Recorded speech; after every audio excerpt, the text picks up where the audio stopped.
Now, the biggest impact of shipping to the Russian market at the moment is actually the sanctions that have been imposed on Russia. As a result, we've seen many shipping lines pull out of this market with the associated risk. What we're actually seeing is a lot of congestion in European ports, as Russian-bound cargo is actually dropped at different container terminals en route to Russia. So as a consequence, if you import from Europe, you may see some increased delays as congestion at these ports begins to back up.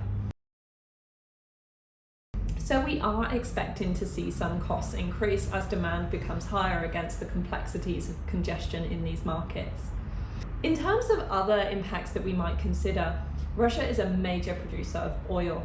And as you would have seen if you've gone to the local pump here in Australia, the prices of fuel at the moment have gone astronomically through the roof and are set to continue to increase. So your local transport will likely increase in line with those charges. The shipping lines will also see this as an opportunity to ensure that they're covering their costs or maximising profits on these areas. So you may see a bunker adjustment factor on your invoice that will cover an increased cost in fuel. This may fluctuate week on week or month to month. You may also see an emergency fuel surcharge, which has been implemented as a result of the increase in fuel prices.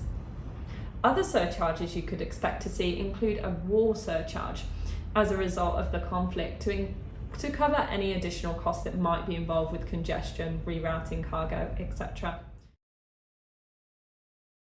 Air freight largely is continuing to operate as normal. So when the conflict first broke out, a lot of the airlines started directing their services completely out of the Russian airspace.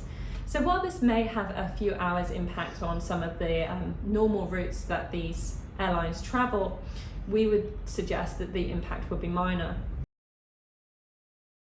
For Australia, we don't actually import that many retail or consumer products from Russia, so we shouldn't be expecting to see too many impacts from a sea freight perspective, apart from congestion from Europe, as I mentioned, and of course the increased fuel prices.